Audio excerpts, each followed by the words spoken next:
Hello अस्सलाम students, क्या हाल है आप लोगों के। अच्छा स्टूडेंट्स, जो चैप्टर हम डिस्कस कर रहे हैं वो है चैप्टर नंबर 11 और चैप्टर नंबर 11 में जो हमने लास्ट टाइम टॉपिक डिस्कस किए थे वो था इलेक्ट्रिक पोटेंशियल और साथ में मैंने आपको एप्लीकेशंस ऑफ इलेक्ट्रोस्टैटिक्स भी डिस्कस कराई थी, जो टॉपिक हमारा पीछे से मिस था। ठीक है, अब ये जो टॉपिक है, अब इलेक्ट्रिक आपके पास जो आपके पास टॉपिक था पोटेंशियल वाला, उसके बाद अगर आप बुक में एग्जाम्पल देखो तो एग्जाम्पल आपके पास यहाँ पे 11.4 थी और एग्जाम्पल आपके पास 11.4 में उसने एक फार्मूला यूज़ किया हुआ है जो कि आपके पास थ्योरी में डिस्कस नहीं हुआ हुआ। ठीक है, और वो सिनेरियो किस तरह का है, वो सिनेरियो इस तरह का है। अगर आप ये एग्जाम्पल देखो, यहाँ पे एक आपके पास सोर्स चार्ज गिवन है जिसका मैग्नीट्यूड 20 न्यूटन कूलम है और वो कह रहे हैं अगर आप उस सोर्स चार्ज की इलेक्ट्रिक फील्ड में एक और चार्ज लेके आओ जिसको आप टेस्ट चार्ज कह सकते हो और इस टेस्ट चार्ज का मैग्नीट्यूड 7 न्यूटन कूलम है। ठीक है, अब देखो जब आप इस टेस्ट चार्ज को इसकी इलेक्ट्रिक फील्ड में लेके आओगे तो डेफिनेटली आपको इस चार्ज के ऊपर कुछ ना कुछ वर्क डन करना पड़ेगा। ठीक है, और जब आप इस चार्ज पे वर्क डन करोगे तो इस चार्ज में एनर्जी स्टोर हो जाएगी in the form of potential energy. ठीक है, तो इस क्वेश्चन में आपसे ये पूछ रहा है कि इस चार्ज की पोटेंशियल एनर्जी बताएं अगर मैं इस चार्ज को आपके पास यहाँ पे इन्फिनिटी से लाकर इस पॉइंट पर रखूँ और इन दोनों के दरमियान जो डिस्टेंस है वो 2 सेंटीमीटर है। ठीक है, तो इसका जो फार्मूला यूज़ होगा वो ये फार्मूला है। अब वैसे जो इसकी डेरिवेशन है वो बाय इंटीग्रेशन होती है, लेकिन इसका एक शॉर्टकट तरीका आप ये याद रख सकते हो कि मैंने असल में पोटेंशियल एनर्जी निकालनी है और पोटेंशियल एनर्जी जो होती है वो वर्क डन के बराबर होती है। ठीक है, और वर्क डन जो होता है वो फोर्स इनटू डिस्प्लेसमेंट होता है। ठीक है, यहाँ पे जो चार्ज पे फोर्स लगेगी वो कूलम फोर्स होगी। डेफिनेटली आप इसको एक्सटर्नल फोर्स भी कह सकते हो।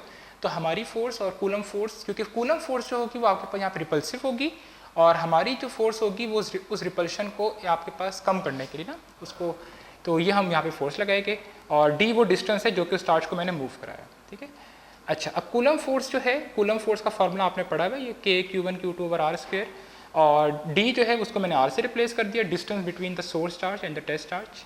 अब ये आर और आर के ये कैंसिल हो जाएंगे तो ये फार्मूला आ गया। तो अगर आपने पोटेंशियल एनर्जी निकालनी हो तो आप ये फार्मूला यूज़ करोगे जिसमें Q1 जो है आप सोर्स चार्ज ले सकते हो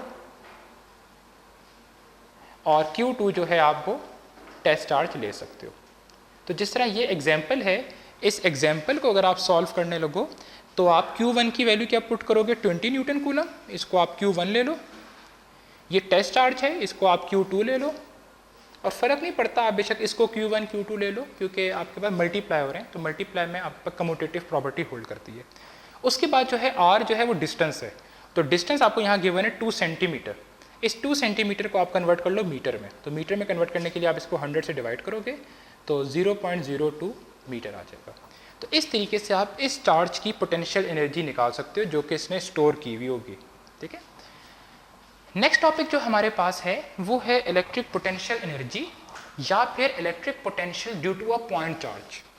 कि अगर मेरे पास एक पॉइंट, अब इस पॉइंट चार्ज के काफ़ी सारे नाम हैं, इसको पॉइंट चार्ज भी नाम दे सकते हो, इसको आप सोर्स चार्ज भी नाम दे सकते हो, इसको आप आइसोलेटेड चार्ज भी नाम दे सकते हो, तो ये सारे सेम ही मीनिंग में यूज़ होते हैं। ठीक है, अब अगर मेरे पास एक पॉइंट चार्ज है या सोर्स चार्ज और एक आइसोलेटेड या फिर आइसोलेटेड चार्ज है, उसकी वजह से किसी एक पॉइंट पे इलेक्ट्रिक पोटेंशियल एनर्जी और मुझे पोटेंशियल निकालना हो तो वो मैं किस तरीके से निकालूंगा। एग्जाम्पल के तौर पे ये मेरे पास एक सोर्स चार्ज है या टेस्ट चार्ज, सोर्स चार्ज है या फिर पॉइंट चार्ज है। ठीक है, और मैंने कहा मुझे इस पॉइंट पे पोटेंशियल एनर्जी निकालनी है या मुझे इस पॉइंट पे पोटेंशियल निकालना है, पोटेंशियल मतलब V।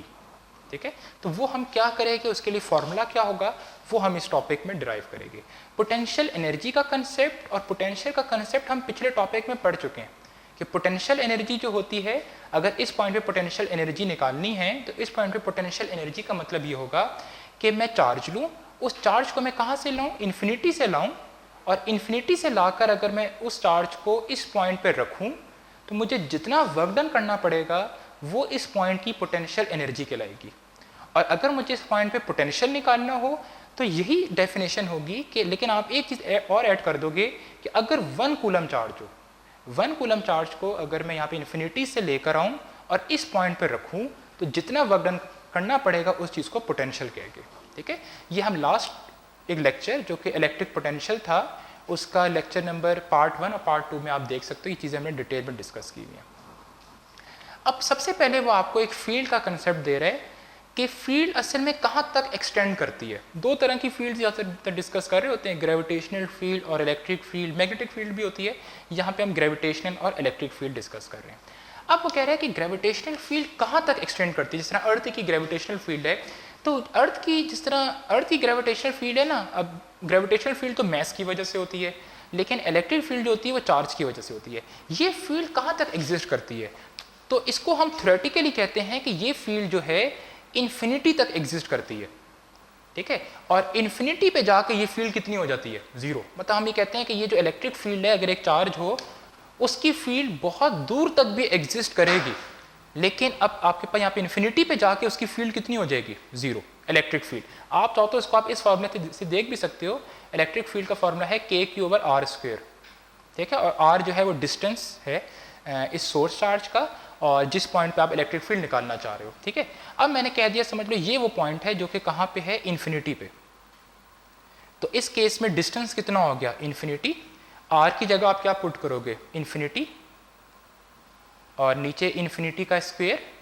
और अगर डिवाइड में आपके पास डिनोमिनेटर में अगर आपके पास यहाँ पे ये चीज़ हो, अब इन्फिनिटी हो, तो वो चीज़ जीरो होती है। तो इन्फिनिटी पे जो इलेक्ट्रिक फील्ड होती है वो जीरो होती है। तो थ्योरेटिकली तो हम ये कहते हैं, लेकिन प्रैक्टिकली हम ये चीज़ नहीं कहते। प्रैक्टिकली हम ये कहते हैं कि एक जिस तरह आप चार्ज से आप दूर जा रहे हो, प्रैक्टिकली हम डिस्कस कर रहे हैं, तो हम असल में थ्योरेटिकली तो ये कहते हैं कि इलेक्ट्रिक फील्ड कहाँ जीरो होती है, इन्फिनिटी पे, ठीक है। और इन्फिनिटी बहुत दूर एक पॉइंट है जिसको हम सिर्फ यहाँ पे माइंड में सोच सकते हैं, इसको हम यहाँ पे इमेजिन कर सकते हैं। लेकिन प्रैक्टिकली हम ये कहते हैं कि देखो प्रैक्टिकली क्या होगा, प्रैक्टिकली जैसे जैसे मैं चार्ज से दूर जा रहा हूँ ना, आर की वैल्यू बढ़ रही है। आर की वैल्यू बढ़ने की वजह से इलेक्ट्रिक फील्ड कम हो रही है। एक खास डिस्टेंस पे जाके इलेक्ट्रिक फील्ड की वैल्यू इतनी स्मॉल हो जाएगी कि उसको हम जीरो एज्यूम कर लेंगे, ठीक है। तो प्रैक्टिकली जो है वो हम ये कंसेप्ट नहीं लेते, आपके पास यहाँ पे इन्फिनिटी वाला कंसेप्ट नहीं लेते। प्रैक्टिकली हम कहते हैं कि अगर हम स्टार से बहुत दूर चले जाएं, 100 मीटर 200 मीटर, तो इलेक्ट्रिक फील्ड इतनी स्मॉल हो जाएगी कि वो जीरो हो जाएगी, ठीक है।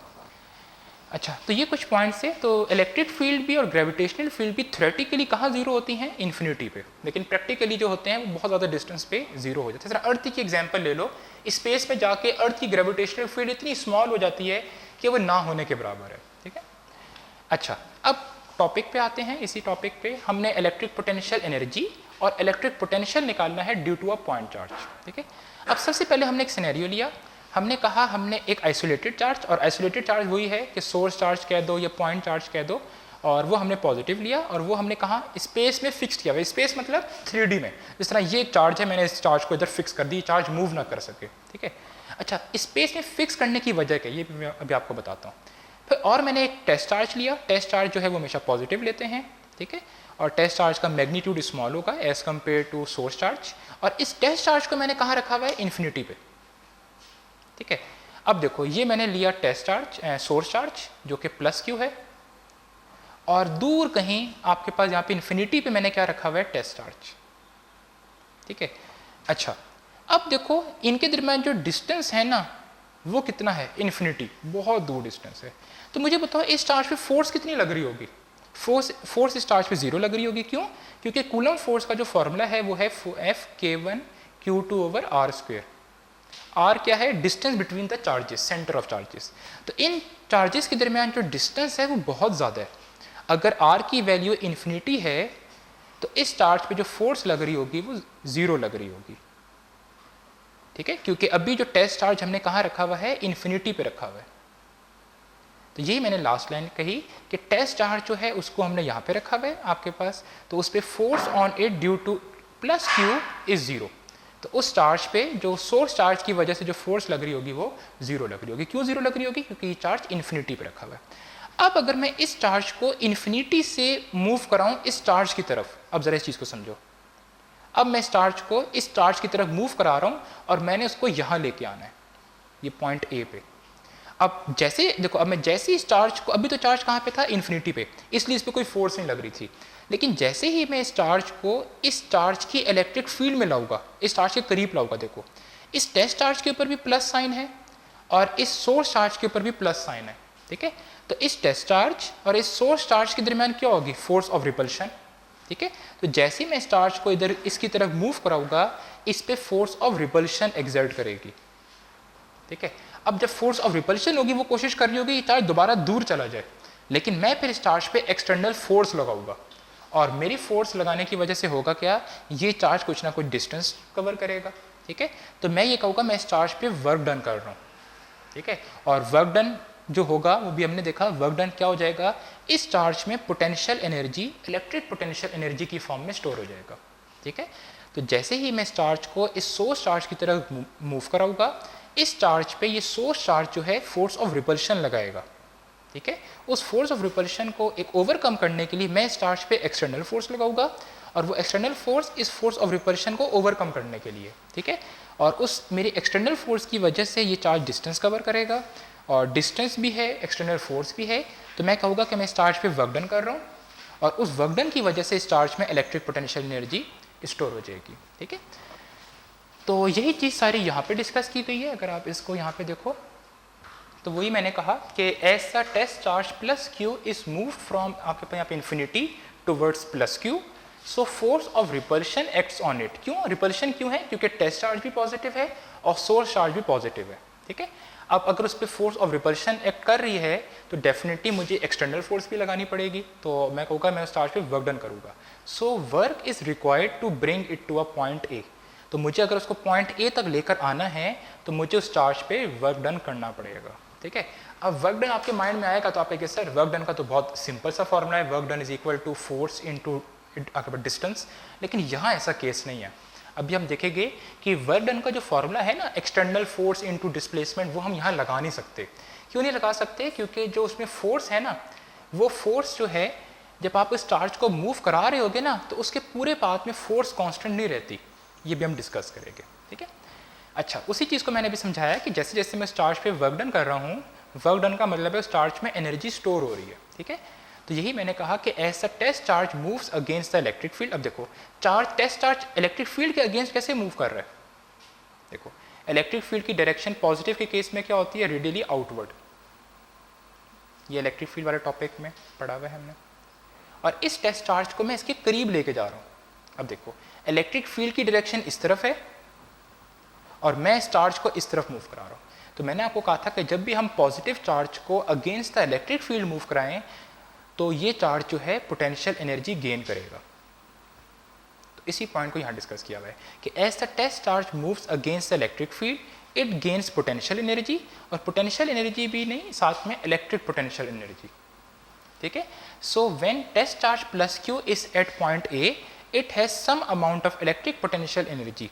ठीक है, अब देखो जब ये इस पॉइंट ए पे अब आ जाएगा, ये मैंने टेस्ट चार्ज इस पॉइंट ए पे रख दिया, ये देखो बिल्कुल वैसे ही एग्जाम्पल है जिस तरह एक बॉल ज़मीन पे रखी हुई है, उस बॉल पे मैंने वर्क डन किया और उस बॉल को मैं इस हाइट पे ले आया। अब जब इस हाइट पे मैं ले आया तो मैंने जितना वर्क डन किया होगा वो उस बॉल में क्या हो गया होगा, पोटेंशियल एनर्जी की फॉर्म में स्टोर हो गया होगा। इसी तरह जब मैं इस चार्ज को इस पॉइंट से इस पॉइंट पे मूव मैंने इसको कराया होगा तो मैं जितना वर्क डन करूँगा वो इस चार्ज में इलेक्ट्रिक पोटेंशियल एनर्जी की फॉर्म में स्टोर हो गया होगा। ठीक है, अब एक और चीज़ देखो, पोटेंशियल एनर्जी किस पे डिपेंड कर रही है, वर्क डन पे, तो जितना ज़्यादा मैं वर्क डन करूँगा उतनी ज़्यादा पोटेंशियल एनर्जी होगी, है ना। तो ज़्यादा वर्क डन कब होगा, जब मैं इस चार्ज को टेस्ट चार्ज को सोर्स चार्ज के करीब करूँगा। ठीक है, मैं अगर आपसे पूछूं किस पॉइंट पे टेस्ट चार्ज के पास इलेक्ट्रिक पोटेंशियल एनर्जी ज़्यादा होगी, ये पॉइंट 1 है, ये पॉइंट 2, ठीक है, और ये मेरे पास यहाँ पे था। तो अगर मैं इस चार्ज को यहाँ मूव कराऊँ या इस पॉइंट को इस चार्ज को मैं यहाँ मूव कराऊँ, किधर इसके बाद पोटेंशियल एनर्जी ज़्यादा होगी। देखो पोटेंशियल एनर्जी डिपेंड करती है वर्क डन पे, तो मुझे इस वर्क डन कहाँ ज़्यादा करना पड़ेगा, इस पॉइंट तक लाने में।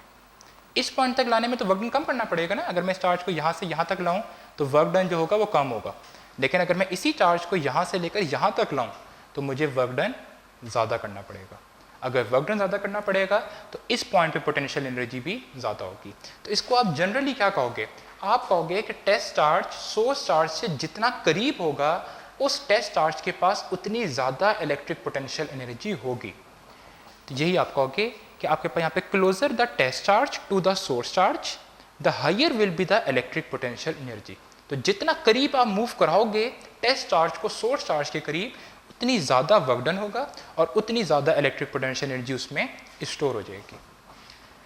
ठीक है, अच्छा अब वो बात आ रही है कि वर्क डन के लिए मैं FD का फॉर्मूला क्यों नहीं लगा सकता, फोर्स इनटू डिस्प्लेसमेंट। कहानी इतनी आसान क्यों नहीं है यहाँ पे। अब देखो ज़रा, अब हमने कहा कि as the test charge move towards a point A, electric field does not remains constant but varies as the square of the distance. अब देखो इलेक्ट्रिक फील्ड का फॉर्मूला क्या है, k/r²। ठीक है, अब देखो, अब आप जरा इस सिनेरियो को समझो। देखो अगर मैं वर्क डन का ये फॉर्मूला यूज करूं, अगर मुझे पोटेंशियल एनर्जी निकालनी है, पोटेंशियल एनर्जी के लिए पोटेंशियल एनर्जी मतलब वर्क डन किसके बराबर होता है, एक्सटर्नल फोर्स इनटू डिस्प्लेसमेंट। अब इस केस में आप देखो, क्या एक्सटर्नल फोर्स आपकी कांस्टेंट होगी? मतलब मैं ये कह सकता हूं कि अगर मैं इस चार्ज को आपके पास यहाँ पे इस पॉइंट से ला रहा हूँ, आपके पास यहाँ पे इन्फिनिटी से लाकर इस पॉइंट पे रखना हो, तो क्या पूरे रास्ते में मुझे एक्सटर्नल फोर्स कांस्टेंट लगानी पड़ेगी? एक चीज याद रखो, वर्क डन का जो ये फॉर्मूला है ना, ये तभी होल्ड होता है जब एक्सटर्नल फोर्स कांस्टेंट हो, तभी आप ये वर्क डन का फॉर्मूला लगा सकते हो। जिस तरह आप फर्स्ट ईयर में न्यूमेरिकल्स करते थे ना, तो आप जब ये न्यूमेरिकल फॉर्मूला यूज करते थे तो एक्सटर्नल फोर्स या फोर्स कांस्टेंट होती थी, लेकिन इस केस में ऐसा नहीं है। क्यों? देखो, जैसे ही मैं इस चार्ज को आपके पास यहाँ पे इन्फिनिटी से मूव कराऊंगा पॉइंट ए की तरफ, तो होगा क्या? अभी हमने कहा इस पे रिपल्सिव फोर्स लगेगी, है ना, और क्या वो रिपल्सिव फोर्स कांस्टेंट होगी? नहीं। क्यों? देखो, जैसे जैसे मैं इस टेस्ट चार्ज को सोर्स चार्ज के करीब लेके आ रहा होगा, डिस्टेंस क्या हो रहा है? कम। डिस्टेंस कम होने की वजह से फोर्स ऑफ रिपल्शन ज्यादा हो रही होगी। जब फोर्स ऑफ रिपल्शन ज्यादा हो रही होगी तो मेरी एक्सटर्नल फोर्स ही मुझे बढ़ानी पड़ेगी।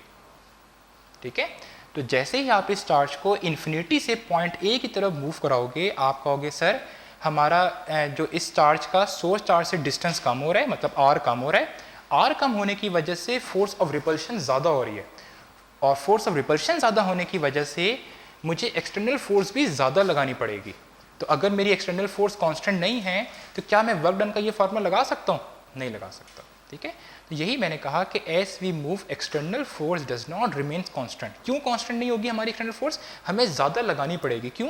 क्योंकि जैसे जैसे मैं मूव करा रहा हूँ मेरा डिस्टेंस कम हो रहा है, टेस्ट चार्ज का सोर्स चार्ज से डिस्टेंस कम हो रहा है, जिसकी वजह से फोर्स ऑफ रिपल्शन बढ़ रही है।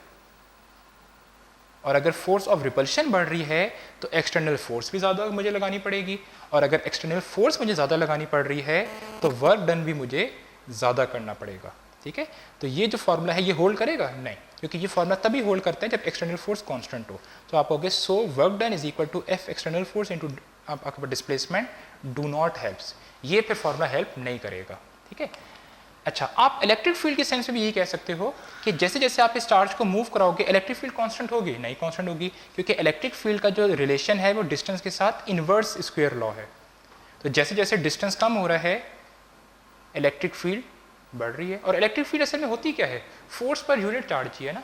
तो आप इलेक्ट्रिक फील्ड के सेंस में भी समझा सकते हो और एक्सटर्नल फोर्स की भी। ठीक है, अब आप इसको फिर हम सॉल्व किस तरह करेंगे? हमने तो असल में वर्क डन निकालना है ना, कि इसको मैं आपके पास यहाँ पे इस पॉइंट से लेकर इस पॉइंट तक लेके आऊँ, वर्क डन निकालना है। तो ये बिल्कुल वैसा ही है। हम क्या करें कि आपने फर्स्ट ईयर में किया था एब्सोल्यूट पोटेंशियल एनर्जी, हम इस पूरे पाथ को छोटे छोटे पैचेस में डिवाइड कर देंगे, और इतने छोटे छोटे पैचेस में डिवाइड करेंगे कि आपके पास तकरीबन हर छोटे पैच में इलेक्ट्रिक फील्ड और फोर्स ऑफ रिपल्शन कांस्टेंट हो, और हर उस छोटे छोटे पैच का वर्क डन निकालेंगे, और लास्ट में टोटल वर्क डन के लिए उन तमाम पैचेस के वर्क डन को ऐड कर लेंगे। ठीक है, तो आपके माइंड में इस डेरिवेशन की कंसेप्ट हो। थ्योरी मैंने आपको इसलिए ज़्यादा डिटेल में पढ़ाई है क्योंकि डेरिवेशन तो स्टूडेंट्स कर लेते हैं, लेकिन थ्योरी में आके ना वो मार खा लेते हैं, थ्योरी नहीं लिखते। तो थ्योरी उतनी ही इंपॉर्टेंट होती है जितनी आपकी डेरिवेशन है। ठीक है, तो नेक्स्ट टाइम अभी हम करेंगे इसकी डेरिवेशन स्टार्ट करेंगे, और इलेक्ट्रिक पोटेंशियल और इलेक्ट्रिक पोटेंशियल एनर्जी हम कैलकुलेट करेंगे।